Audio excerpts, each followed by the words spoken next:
what happened to my noggin in 2014 and how's it doing.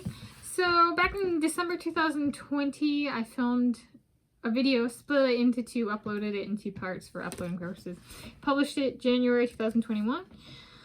And I'll link to those videos, which is one video split into two parts, in the video description.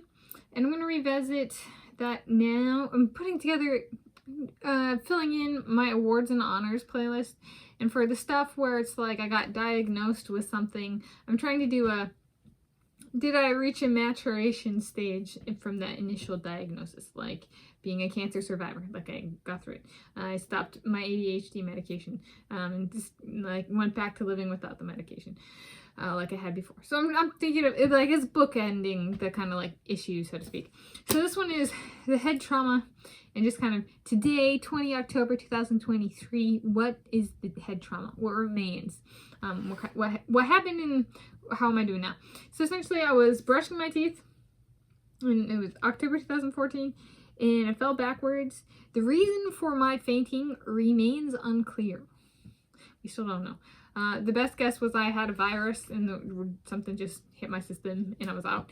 And I fainted and I felt it coming and like everything went dark.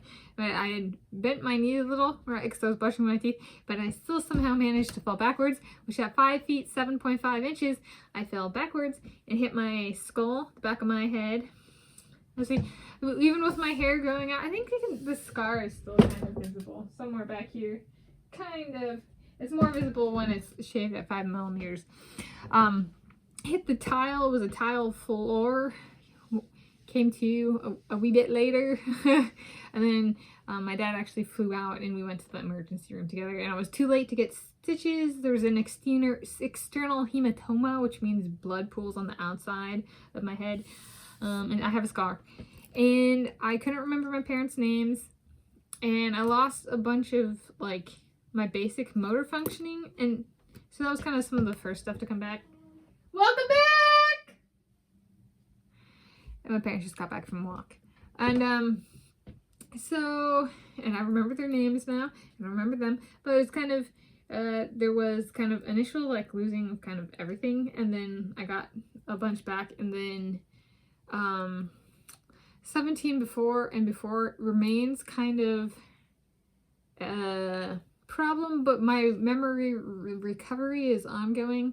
It's a combination of revisiting things, rewatching things actually helps, writing about things, going to places that I've been before.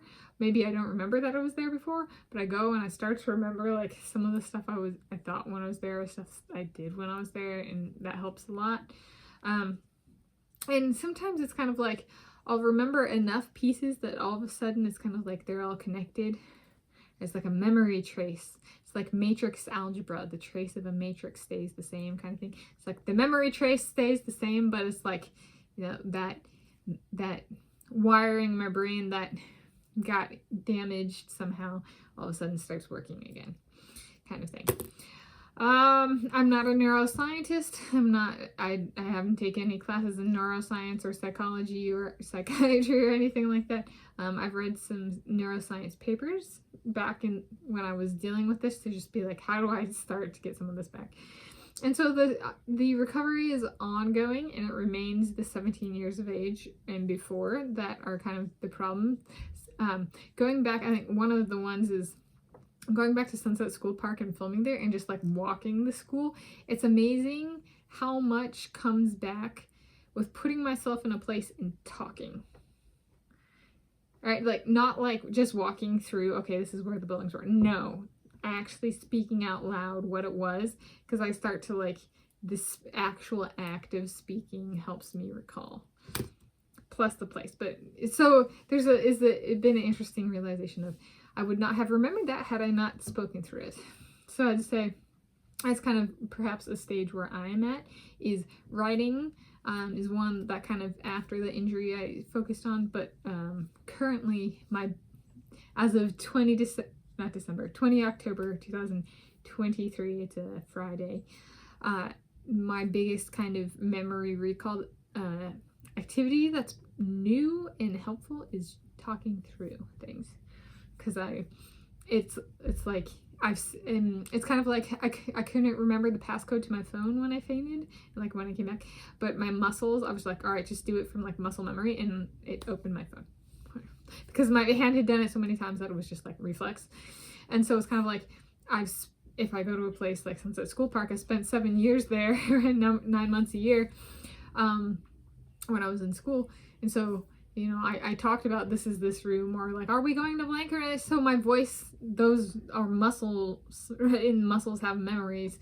So while my brain might not have it, my vocal cords might be like, oh yeah, this kind of thing. As a runner, I appreciate that. I might not get my speed back, but my muscles remember how to run and what certain speeds feel like and stuff like that. And swimming is perhaps like the biggest where people can not swim for years, and knowing from my own experience, not swim for years, get back in the pool and be the same speed within like, you know, a week or two. So there's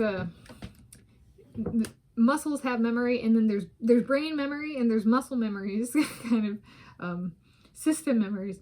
But it's I'm at this stage of realizing, wow, my muscles really do remember, and even in just stuff like running, it's like, wow, my body remembers from before the concussion, before the accident. So that's been kind of cool. So I guess there's that. Speaking and muscle memory has taken on more of a prominent role as of recent. So there's a little bit about that. It's a status update. It's ongoing, the recovery. I don't know if it'll ever fully heal, but yeah. I don't know. Yeah, that's an update.